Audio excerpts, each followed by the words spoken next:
Hello, everybody. Welcome to Late Night Football. Welcome to a match reaction show. It's finished Real Madrid 2, Las Palmas nil. And for a team that's come off a chastening derby defeat, put in a performance that was very, very average, very, very poor at times.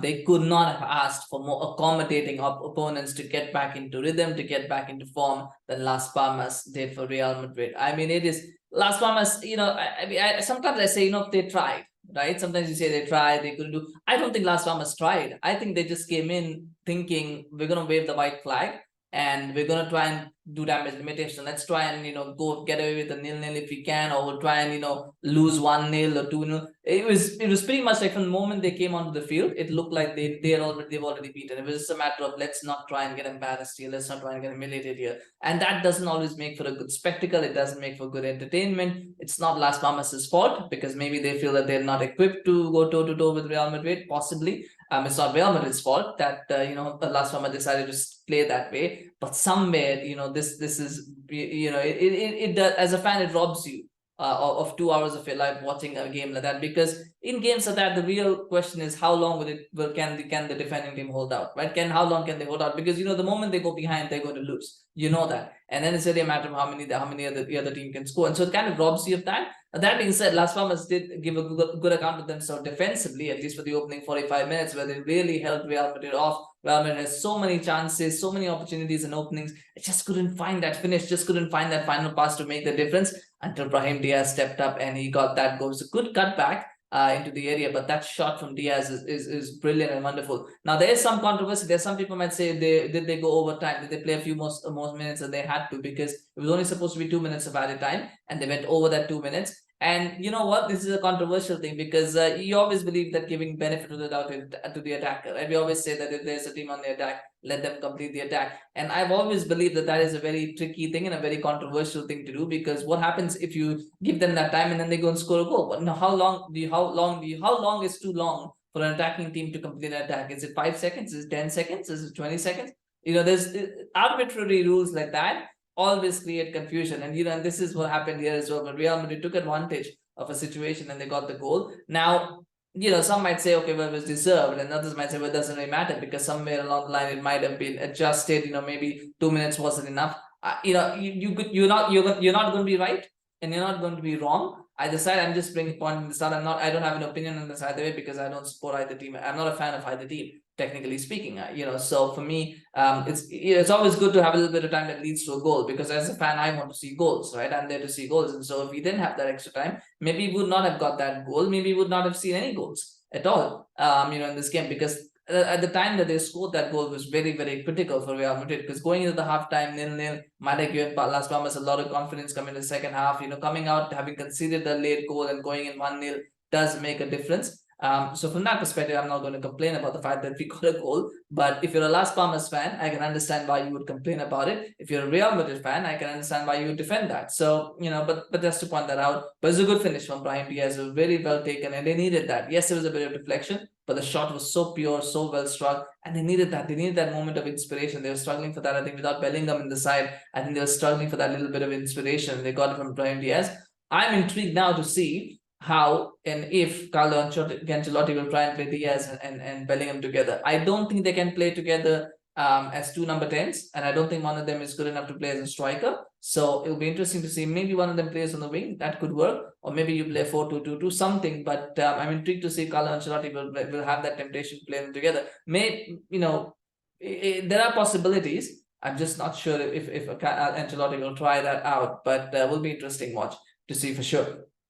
That being said, I think the second half was really all about keeping possession, making sure that Real Madrid don't make any silly mistakes. If the opportunity comes, try and get that second goal, which they did through Joselu. It was a good cross in from Rodrygo. I thought he had a very poor game in the first half, but he improved in the second, and he put that nice cross in, and then Joselu just converts that header and makes it 2-0. It's a good goal for Joselu as well. I think Joselu is almost like the Indian summer of his career, isn't it? Just come there and have fun. Like he's at a place where he never imagined he would be at this stage of his career. I don't think he imagined he would be playing at Real Madrid. So for him, really, it's about being there, enjoying himself, get the goals while you can, put in the best performances that you can. And every goal that he scores does help. It does help him, and it does boost his confidence, and it makes him feel better as well. So it's good for him to score that goal. And he had chances the first half as well to score, where he missed quite a few. So for him to score one finally would be very, very useful and confidence boosting and morale boosting for him. From Real Madrid's point of view, of course, the fact that they kept the clean sheet will of course be very, very a happy times for Ancelotti as well. And bringing Vinicius Junior back from injury, that is also very, very positive. Considering the games that are coming up, they need him back in the side, of course, and he gives them such a different dimension. He is the one who makes that 4-1-2-1-2 tick. Pretty much, Joselu does have that same impact in the side. And the only negative is, of course, the fact that Alaba got injured, and they'll hope that it's not something serious. On one hand, it is negative because Real Madrid have so many injuries already that they're dealing with. They probably didn't want another one, especially to a defender.